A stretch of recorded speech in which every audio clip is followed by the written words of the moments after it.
ஓடுவோம். தேவ சமூகத்தில் பயத்தோடு கூட இருப்போம். இந்த கடைசி காலத்தில் வாழ்ந்து கொண்டிருக்கிற நாம் ஆண்டவருடைய வார்த்தைகளை கேட்டு அதன் வழியிலே நாம் நடப்போம். உம் நாமம் சொல்ல சொல்ல என் உள்ளமெல்லாம் துள்ளுதையா. உம் நாமம் சொல்ல சொல்ல என் உள்ளமெல்லாம் துள்ளுதையா. உம் அன்பை பாட பாட உம் அன்பை பாட பாட இதயமெல்லாம் இனிக்குதையா. எனக்கு இதயமெல்லாம் இனிக்குதையா. எனது மனவாளனே என் இதயமே இனி அவரே ஏசையா.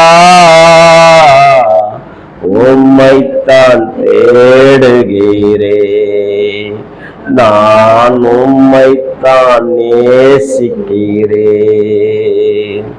நீங்க பேசுங்க, நாங்கள் கேட்கிறோம். அடியனுக்கு ஒன்றுமே தெரியாதுப்பா, உங்க பாதத்தில் அடியனை வைக்கிறேன். பரிசுத்த ஆவியானவர் பேசும்போது அந்த வார்த்தைகளுக்கு நாங்கள் நடங்கி நடக்க எங்களுக்கு கிருபை தாங்க. இயேசுவின் நாமத்தில் பிதாவே, ஆமென். கர்த்தர் நாமத்திற்கு மகிமை உண்டாகட்டும். என் அன்பு பிள்ளைகளே, இந்த கடைசி காலத்திலே வாழ்ந்து கொண்டிருக்கிற நாம்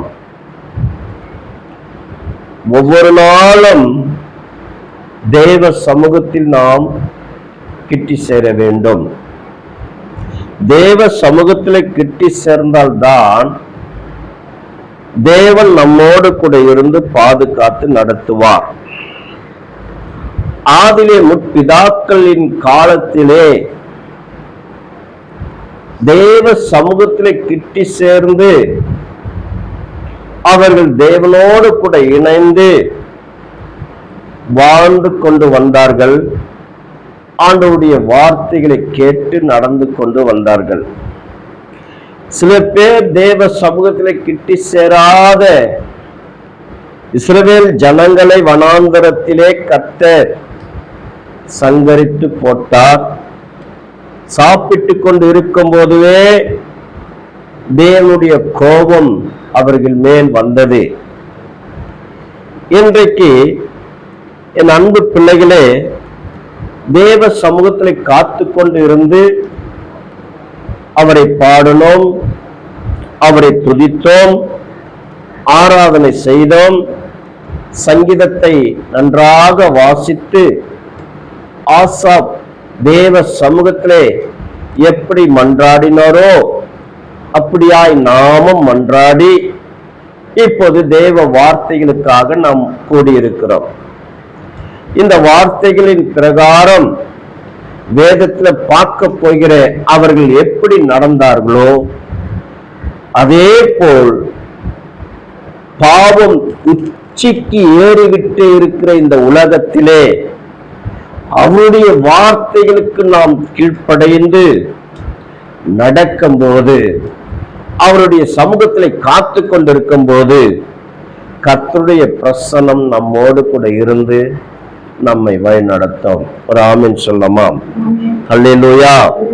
இப்படிதான் தேவ பிள்ளைகள், கர்த்தருடைய பிள்ளைகள் நியாயாதிபதியின் காலத்திலே, தீர்க்கதரிசியின் காலத்திலே, இப்படியாய் அப்போஸ்தலருடைய காலத்திலே தேவ சமூகத்திலே காத்து கொண்டு இந்த நாள் வரையிலும் அந்த வார்த்தைகளை நமக்கு கற்றுக் கொடுத்து உலகம் முழுவதும் சில ஜனங்கள் தெய்வத்தை பிடித்து கொண்டு அவருடைய சமூகத்திலே காத்து கொண்டிருக்கிறபடினால் கர்த்தர் அவர்களை நடத்தி கொண்டு வருகிறார்.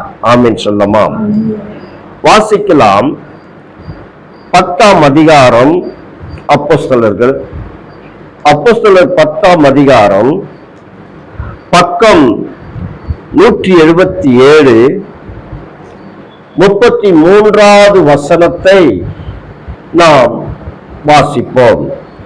அப்போஸ்தலர் 10ஆம் அதிகாரம் 33வது வசனத்தை அழகாய் நிறுத்தி வாசிக்கலாம். அந்தபடியே நான் உடனே உம்மிடத்திற்கு ஆள் அனுப்பினேன். நீர் வந்தது நல்ல காரியம். தேவனாலே உமக்கு கட்டளையிடப்பட்ட யாவையும் கேட்கும்படிக்கு நாங்கள் எல்லோரும் இப்பொழுது இங்கே தேவ சமூகத்தில் கூடியிருக்கிறோம் என்றான். ஒரு ஆமென் சொல்லுங்க.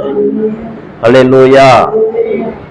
யார் இந்த வார்த்தையை சொல்லுகிறது என்றால் கொர்நேலியு சொல்லுகிறார். அவர் தேவ சமூகத்திலே கூடி ஒரு மனிதன் ஜெபிக்கும் போது அங்கே தேவ தூதன் வந்து இவருக்கு சில காரியங்கள் சொல்லுகிறார்.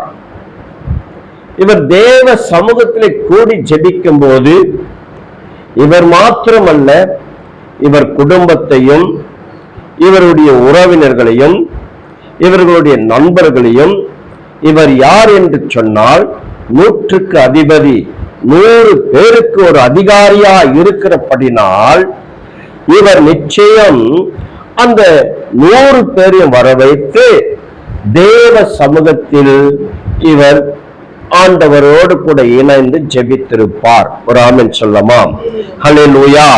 கர்த்தர் நாமத்திற்கு மகிமை உண்டாகட்டும். அவர் எப்படிப்பட்ட ஒரு மனிதன்? 2வது வசனத்துல சொல்லப்படுகிறது, அவன் தேவ பக்தி உள்ளவனும் தன் வீட்டார் அனைவரோடும் தேவனுக்கு பயந்தவனுமாய் இருந்து ஜனங்களுக்கு மிகுந்த தர்மங்களை செய்து எப்போதும் தேவனை நோக்கி ஜெபம் பண்ணி கொண்டிருந்தான் தேவ சமூகத்தில். ஒரு ஆமென் சொல்லமாம். அல்லேலூயா. கர்த்தர் நாமத்திற்கு மகிமை உண்டாகட்டும். என் அன்பு பிள்ளைகளே, இந்த கொர்நேலியு 100க்கு அதிபதியானவர் தேவ சமூகத்தில் பயந்து கூடி தன் குடும்பத்தார் எல்லாரையும் வர வைத்து ஜெபித்துக் கொண்டிருக்கும் போது, அது மாத்திரமல்ல, தானம் தர்மங்கள் செய்து கொண்டிருக்கும் போது அவர், என் அன்பு பிள்ளைகளே, அவர் இருக்கும்போது தேவ தூதன் வந்து சில வார்த்தைகளை சொல்லும் போது இன்னும் மேலே அவனுடைய வார்த்தைகளை கேட்டுக்கொண்டு அதன்படி நடக்கும்படியாய் பேதுருவை கொர்நேலியுவுக்கு தேவ தூதர் அறிவித்தார். ஒரு ஆமென் சொல்லமாம். அல்லேலூயா. கர்த்தர் நாமத்திற்கு மகிமை உண்டாகட்டும். அதனால்தான் இங்கே சொல்லப்படுகிறது இந்த 33வது வசனம். அல்லேலூயா. நீர் வந்தது நல்ல காரியம். தேவனாலே உமக்கு கட்டளையிடப்பட்ட யாவையும் கேட்கும்படிக்கு. ஒரு ஆமென் சொல்லமா. அல்லேலூயா. பேதுரு தன் கொர்நேலியு வீட்டுக்கு உள்ள வந்த உடனே இப்படிப்பட்ட அழகான வார்த்தையை அவர் சொல்லுகிறார். நீர் வந்தது நல்ல காரியம். தேவனாலே உமக்கு கட்டளையிடப்பட்ட யாவையும் கேட்கும்படிக்கு நாங்கள் எல்லோரும் இப்போது இங்கே தேவ சமூகத்தில் காத்து கொண்டிருக்கிறோம். ஒரு ஆமென் சொல்லுங்க. அல்லேலூயா. கர்த்தர் நாமத்திற்கு மகிமை உண்டாகட்டும். தேவ சமூகத்திலே காத்து கொண்டிருக்கிற ஒரு மனிதனுக்கு நல்ல காரியம் நடக்கும். ஆமென். அல்லேலூயா. கர்த்தர் நல்லவர். சொல்லுங்க. ஆமென் சொல்லுங்க. அல்லேலூயா. தேவ சமூகத்தில் காத்து கொண்டிருக்கிற குடும்பத்துக்கு நல்ல காரியம் நடக்கும். என் அன்பு பிள்ளைகளே, ஒவ்வொரு நாளும் தேவ சமூகத்தில் ஜெபித்து விட்டு கடந்து செல்லுங்க. தேவன் உங்களோடு கூட இருப்பார், உங்களை நடத்துவார். ஒரு ஆமென் சொல்லமா? அல்லேலூயா. கர்த்தர் நாமத்திற்கு மகிமை உண்டாகட்டும். நல்ல காரியம் நடக்க வேண்டும் என்று தான் உன் தேவன் என் தேவன் என்று யார் சொன்னாங்க? ரூத் சொன்னாங்க. காரணம் என்னவென்றால், நகோமியோடு கூட தேவன் இருக்கிறார் என்று தேவன், அதாவது ரூத்துக்கு உணர்த்தினபடி. ஆனால் தேவன் வல்லமுள்ள தேவன் என்று ரூத் அறியாவிட்டாலும் நகோமியோடு கூட ஏதோ ஒன்று வல்லமுள்ளது இருக்கிறது என்று அறிந்தபடினால்தான் இந்த ரூத் என்ன சொன்னார்? நீ எங்க மரிக்கிறாயோ அங்க நான் மரிப்பேன், உன் தேவன் என் தேவன் என்று அந்த சமூகத்திலே, அதாவது அந்த இடத்திலே, அந்த மோவாப் தேசத்திலே தேவ பிரசன்னம், தேவ சமூகத்தில் அவர்கள் இருவரும் கூடியிருந்தபடினால் அதனால தான் இந்த வார்த்தைகள் ரூத்துக்கு, அதாவது கர்த்தருடைய ஆவியானவர் உணர்த்தினார். ஒரு ஆமென் சொல்லுங்க. அல்லேலூயா. எங்க மரிக்கிறாயோ அங்க மரிப்பேன், உன் தேவன் என் தேவன் என்று சொன்னதுனால தான் என்றைக்கு எருசலேமின் எல்லையிலே கால் எடுத்து வைத்தார்களோ இந்த ரூத் சரித்திர நாயகியாக தேவன் மாற்றினார். ஆமென் சொல்லுங்க. வேதத்தில் என்ன சொல்லப்படுகிறது? ரூத் சரித்திரம் என்று தான் சொல்லப்படுகிறது. அல்லேலூயா. கர்த்தர் நாமத்திற்கு மகிமை. அதாவது என் அன்பு பிள்ளைகளே, அது தேவ சமூகத்திலே கூடியிருக்கும் போது நல்ல காரியம் நடக்கும். ஆமென். பேதுரு வந்தார், சில வார்த்தைகளை கொர்நேலி மூலமாய் கேட்டார். அதுக்கப்புறம் அவர் பேச தொடங்கினார். பாருங்க, அங்க இருக்கிற எல்லா ஜனங்களும் ஞானஸ்தானத்தை பெற்றுக்கொண்டு இன்னும் மேலே மேலே மேலே மேலே தேவனுக்குள்ளாக வளர்ந்து போய்கொண்டே இருந்தார்கள். ஒரு ஆமென் சொல்லுங்க. அல்லேலூயா. கர்த்தர் நாமத்திற்கு மகிமை உண்டாகட்டும். ஒரு வசனத்தை வாசிக்கலாம். யோசுவா 3ஆம் அதிகாரம் நான் எடுத்துக்கொள்கிறேன்.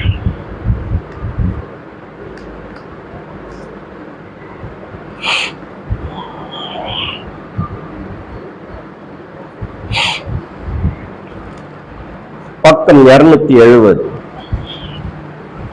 பழைய ஏற்பாட்டு புஸ்தகம், பக்கம் 271, யோசுவா 3ஆவது அதிகாரத்தை நாம் எடுத்துக்கொள்ளுவோம்.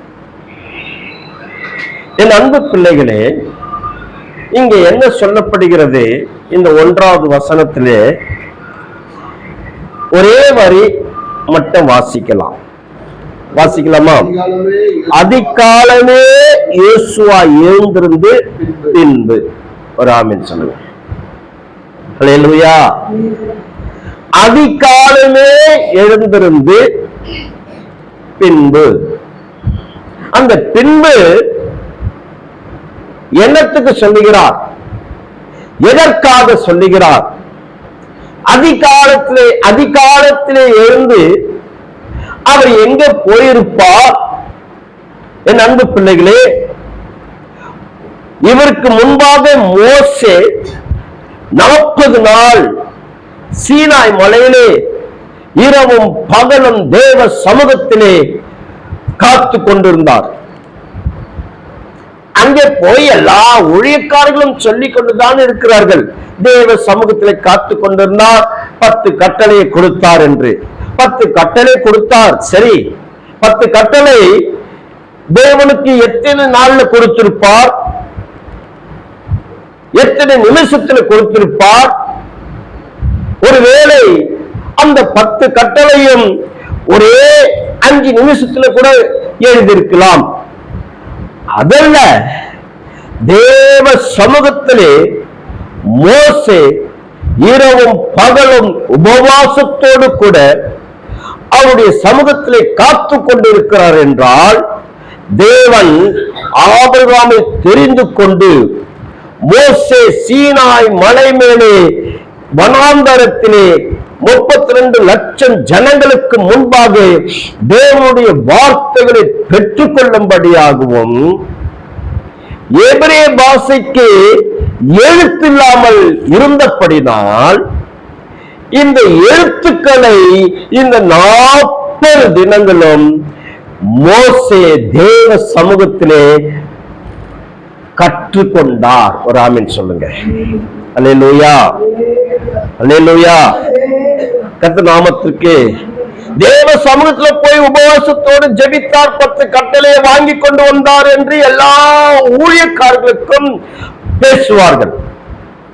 ஆனால் என் அன்பு பிள்ளைகளே, எபிரேய பாஷை சீனாய் மலை ஏறும்போது 40 நாள் பாஷை பேசிக் கொண்டிருந்தாலும் சரி, ஆனால் எழுத்துக்கள் இல்லை.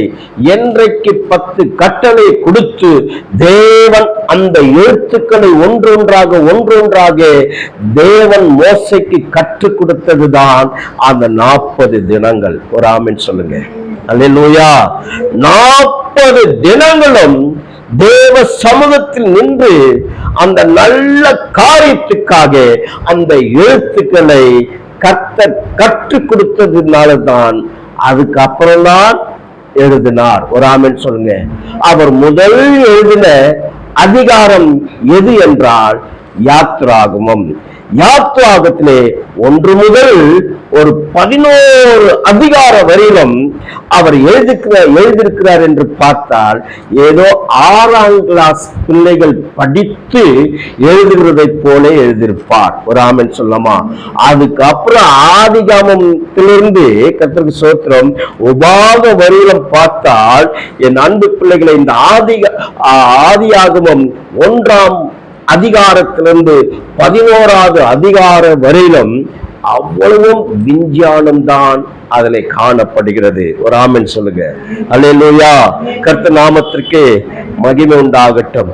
தேவ சமூகத்திலே அவர் காத்து கொண்டிருந்தபடியால் நல்ல காரியம் நடந்தது. என்ன நல்ல காரியம்?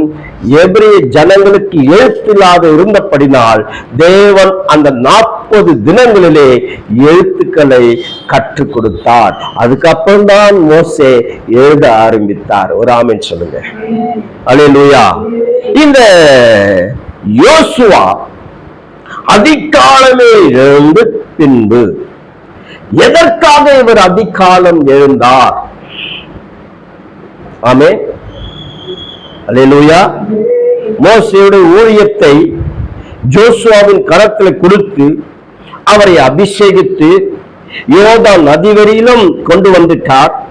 அதாவது 38 கிட்டத்தட்ட 38 வருடங்கள் கடந்து வந்துட்டார்கள். யோர்தான் கிட்ட இந்த பாளையம் இருக்கிறது. இந்த யோர்தானை கடந்து போனாதான் எங்க போக முடியும்? எங்க போக முடியும்? எங்க? ஒரு ஆமென் சொல்லுங்க. ஹல்லேலூயா. கர்த்தர் நாமத்துக்கு மகிமை. தேவன் சுதந்தரிக்க அந்த தேசத்தை, கானான் தேசத்தை சுதந்தரித்துக் கொள்ள இந்த யோர்தானை கடந்து போனாதான் முடியும். அதுவும் இந்த யோர்தான் எப்படி வருகிறது? ஒரு ஆமென் சொல்லுங்க. இன்றைக்கு போய், அதாவது கர்த்தருக்கு ஸ்தோத்திரம், எருசலேம்ல போய் பார்த்தால் யோர்தான் ஒரு வாடை தான் ஓடும். அவ்வளோ பெரிய ஒரு நதி.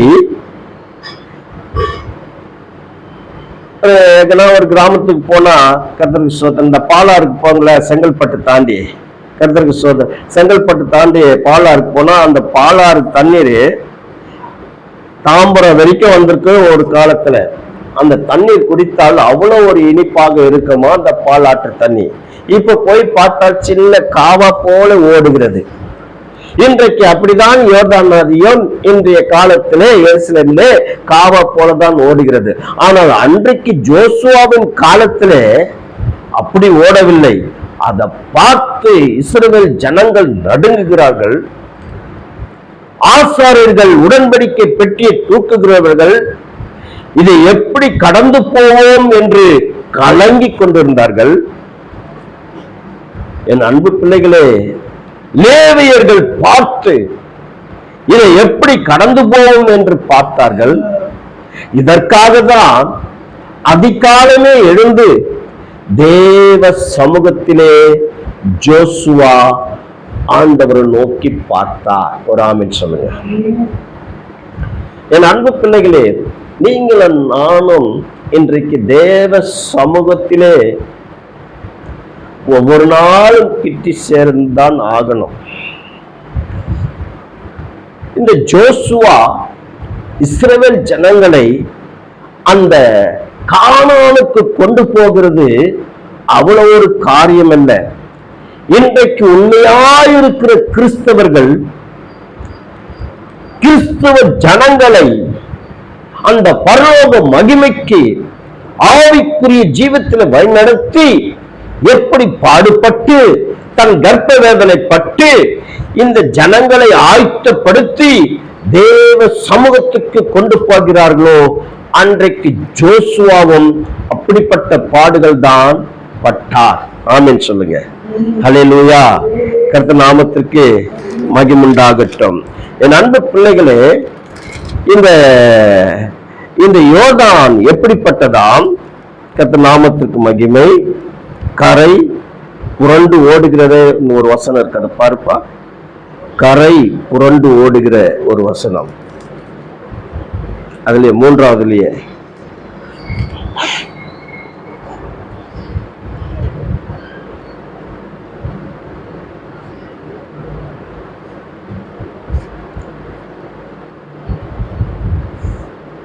கர்த்தர் நாமத்திற்கு மகிமை.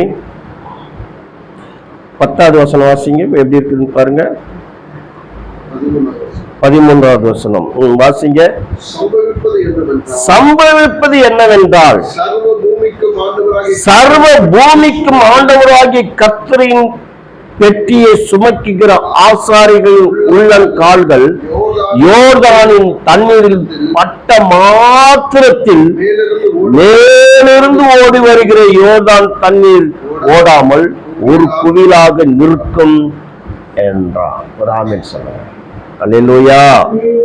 கர்த்தர் நாமத்திற்கு மகிமுண்டாகட்டும். என் அன்பு பிள்ளைகளே,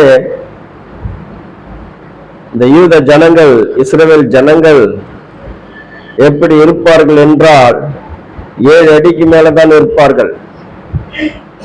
அந்த யோர்தான் நதியாண்ட வந்து நிற்கும் போது ஜோசுவா அவன் தலைக்கு மேல தண்ணி பயங்கரமாய் ஓடுகிறது. யோர்தான் நதி கரை புரண்டு ஓடுகிறது. தலைக்கு மேல ஓடுகிற அந்த யோர்தான் இந்த ஜோசுவா கண்டு பயந்திருப்பாரா? இல்லை.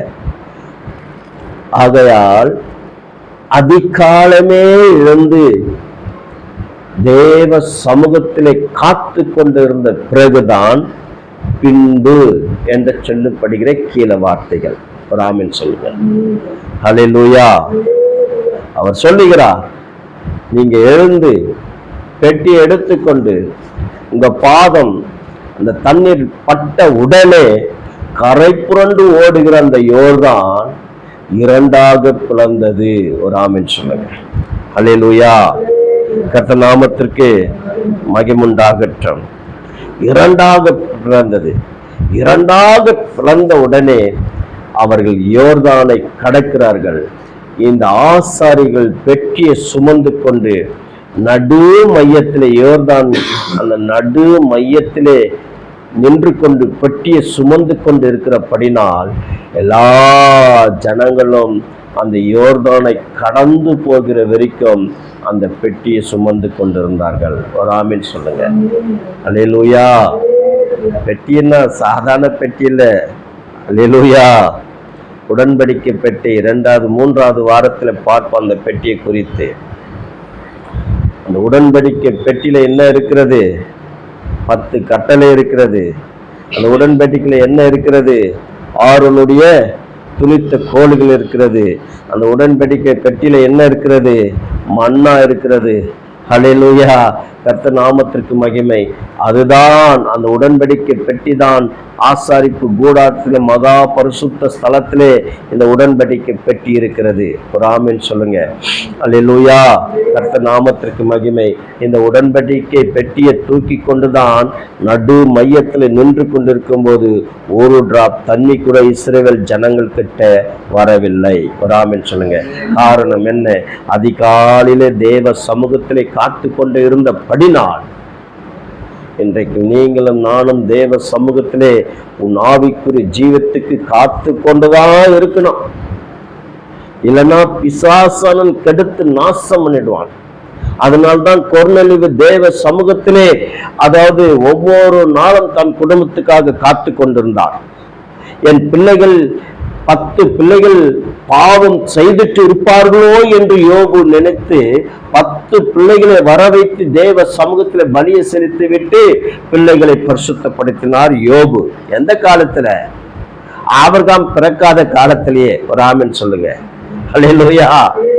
அல்லேலூயா. இந்த யோபு யாரு? யோபு யார்? அவர்தான் சொல்லுகிறார், என் கண்கள் அவரை காணும் என்று கடைசி காலத்திலே. அல்லேலூயா. கர்த்தர் நாமத்திற்கு மகிமையுண்டாகட்டும். தேவ சமூகத்திலே என் பிள்ளைகள் 10 பிள்ளைகள் பாவம் செய்திருப்பார்களோ, அவர்கள் தேவ சமூகத்திலே கிட்டி சேராத போடுவார்களோ என்று ஆண்டோடைய சமூகத்திலே ஒரு பலியை செலுத்துகிறார். ஆமென் சொல்லுங்க. அல்லேலூயா. கர்த்தர் நாமத்திற்கு மகிமை. என் அன்பு பிள்ளைகளே, இந்த கொர்நேலியு எப்படி தேவ சமூகத்திலே தன் குடும்பத்தை, தன் பிள்ளைகளை, தன் உறவினர்களை, தன் நண்பர்களை, தனக்கு 100 பேருக்கு அதிகாரியா இருக்கிற அவருக்கு கீழே இருக்கிற அந்த 100 பேரையும் ஒரு ஆமென் சொல்லுங்க. அல்லேலூயா. கர்த்தர் நாமத்திற்கு மகிமை. அவர் எப்படி நடத்திருந்தா ஒரு வசனம் சொல்லப்படுகிறது இந்த அப்போஸ்தலர்கள. கர்த்தர் நாமத்திற்கு மகிமை.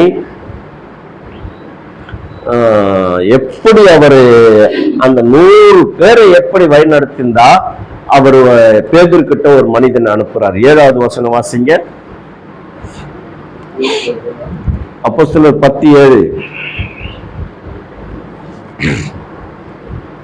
கொர்நேலியு தன்னுடனே பேசின தேவ தூதன் போன பின்பு தன் வீட்டு மனுஷரில் 2 பேரையும் தன்னிடத்தில் சேவிக்கிற போர் சேவகரில் தேவ பக்தி உள்ள ஒருவனையும் அழைத்து. ஒரு ஆமென் சொல்லுங்க. யார் அவன்? யாரு? சண்டை போடுகிறவன், 100க்கு அதிபதி கீழே இருக்கிறவன், போர் சேவகர். அவன் எப்படி இருக்கிறானா? தேவ பக்தி உள்ளவன். ஒரு ஆமென் சொல்லுங்க. ஹல்லேலூயா. இன்றைக்கு நம்முடைய பிள்ளைகளை எப்படி வளர்க்கிறோம் என்று பாருங்க. ஆமென். லைட்டனுக்கும் சொல்றேன், கிப்சனுக்கும் சொல்றேன், அவர்கள் 2 மனைவிகளுக்கும் சொல்றேன். ஊழியக்காரனுக்கு பிறந்த நீங்கள், ஊழியக்கார குடும்பத்தில் வாழ்ந்து வந்த நீங்கள் 2 பேரும் ராமன் சொல்லுமா, தேவ பக்தி உள்ளவர்களாய் காணப்பட வேண்டும். ராமன் சொல்லமா, எங்க போனாலும் ஒரு சாட்சி இருக்கணும். அந்த பாஸ்டுடைய மகன்கள், பாஸ்டுடைய மருமகள்கள் என்று சொல்லப்படணும். இங்க இந்த சாட்சியை வாசிக்கிற பாருங்க. போர் சேவகர் ஒருவன் பக்தி உள்ளவன். அப்ப இந்த கொர்நேலியு எப்படி அவர்களை தேவ சமூகத்திலே வழிநடத்தி இருப்பான் என்று பாருங்க. ஒரு ஆமென் சொல்லுங்க. அது மாத்திரமா, இந்த எக்கால துணி சுவிசேஷ சபையில இருக்கிற இப்ப இருக்கிற கர்த்தருடைய பிள்ளைகளே, நீங்க எங்காவது ஒரு இடத்துக்கு போனாலும் நாங்கள் எக்கால துணி சுவிசேஷ சபையில இருக்கிற பிள்ளைகள் என்று சாட்சி பெறணும். ஒரு ஆமென் சொல்லமா. அவர்கள் என்ன சொல்லுவார்கள்? இந்த ஊழியக்காரன் இந்த பிள்ளைகளை எப்படி வளர்த்திருக்கிறான் என்று சொல்லுவார்கள். ஆமே, அல்லேலூயா. அதுக்கு ஒரு உதாரணத்தை சொல்லுகிறேன், கேளுங்க. ஒரு ஊழியக்காரன் ஒரு வீட்டுக்கு போகும்போது அங்கே அந்த வீட்டுடைய தலைவனுடைய, அதாவது தலைவருடைய குடும்பத்து தலைவருடைய மகன், குழந்தை மண்ணுல விளையாடிட்டு அழுக்கோடு கூட ஓடி வந்த ஊழியக்காரரை கட்டி பிடித்து அவருடைய உடைகளை அழுக்குப்படுத்தி விட்டான். அந்த பிள்ளையை பெற்றெடுத்த தகப்பன் தாய்மார்கள் என்னடா இப்படி ஊழியக்காரருடைய ட்ரெஸ் எல்லாம் அழுக்கு பண்ணிட்டாயே என்று சொல்லும் போது அவர் சொல்லுகிறார், குழந்தை தானே, விட்டுருங்க, அதுக்கு என்ன தெரியும் என்று சொல்லிவிட்டார். வந்தா அவருடைய காரியங்கள் முடிந்து விட்டது, வெளியே போய்விட்டார். அவர் போய் பஸ் ஸ்டாண்ட்ல நிற்கும் போது ஒருவன் ஓடி சார் உன்னுடைய ட்ரெஸ் எல்லாம் அழுக்கா இருக்குதா சார் என்று சொல்லுகிறான். அதற்கு அவர் என்ன சொன்னார் தெரியுமா? ஒரு வீட்டுக்கு போன புள்ளையா வளர்த்து வச்சுக்கிறான் என்று சொன்னார். இந்த எக்கால துணி சுவிசேஷ சபையில இருக்கிற என் அன்பு பிள்ளைகளே, எங்கேயாவது ஒரு ஜெபத்துக்கு நீங்கள் போனாலும் போக மாட்டீங்க, அது வெளியே போனாலும் வேறொரு சபையுடைய சகோதரியாவது பார்க்க போனாலும் நீங்க எந்த சபைக்கு போறீங்க என்று கேட்டால் எக்கால துணி சுவிசேஷ சபை என்று சொல்லணும். அவர்கள் சொல்லணும், உங்களுடைய மேன்மையை பார்த்து, உங்களுடைய நடக்கையை பார்த்து, உங்களுடைய பேச்சுகளை பார்த்து, உங்களுடைய உடைகளை பார்த்து, இந்த ஊழியக்காரன் இப்படியா இந்த பிள்ளைகளை நடத்தி கொண்டு வந்திருக்கிறானே என்று சொல்லணும். ஒரு ஆமென் சொல்லுங்க. அல்லேலூயா. கர்த்தர் நாமத்திற்கு மகிமையுண்டாகட்டும். இந்த கொர்நேலியு அழகாய் யார் அனுப்புறார் பேதுரு வீட்டுக்கு? பாருங்க, கொர்நேலியு தன்னோடு பேசின தேவதூதன் போன பின்பு தன் வீட்டு மனுஷரில் 2 பேரை தன்னிடத்தில் சேவிக்கிற போர் சேவைகளில் தேவ பக்தி உள்ள ஒருவனையும். ஒரு ஆமென் சொல்லுங்க. அல்லேலூயா. தேவ பக்தி உள்ளவர்களாய் நீங்கள் காணப்பட்டால் நிச்சயம் அவருடைய வருகையிலே அவருடைய சமூகத்திலே காணப்படலாம். ஒரு ஆமென் சொல்லுங்க. அல்லேலூயா. இந்த கொர்நேலியு தேவ சமூகத்தில் எப்படி கிட்டி சேர்ந்தாரோ, தன் குடும்பத்தை எப்படி கட்டி காத்தாரோ, இன்றைக்கு வரப்போகிற காலத்திலே என் அன்பு எஸ்தரம்மா குடும்பம் தேவ சமூகத்தில் கட்டி காக்க வேண்டும். கிளைட்டன் குடும்பம் தேவ சமூகத்தில் கட்டி காக்க வேண்டும். கிப்சன் குடும்பம் தேவ சமூகத்தில் கட்டி காக்க வேண்டும்.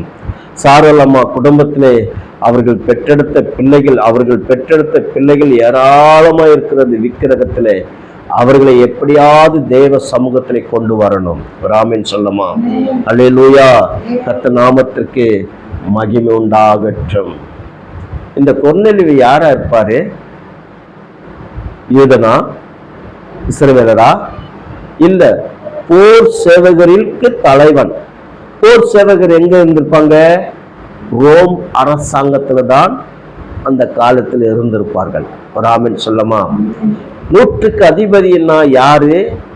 அந்த ரோம் அரசாங்கத்திலே அந்த இராணுவத்தில் இருக்கிற ஒரு மனிதன்.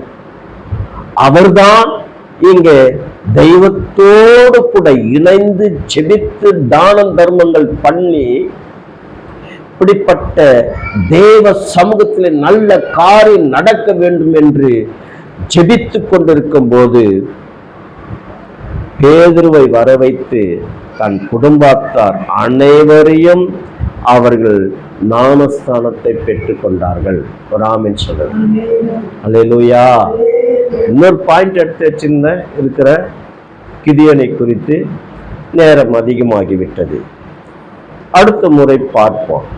என் அன்பு பிள்ளைகளே, நாணமாய் இருங்க, ஜாக்கிரதையா இருங்க, குடும்பத்திலே தேவ சமூகத்தில் அமருங்க. இது கடைசி காலம்.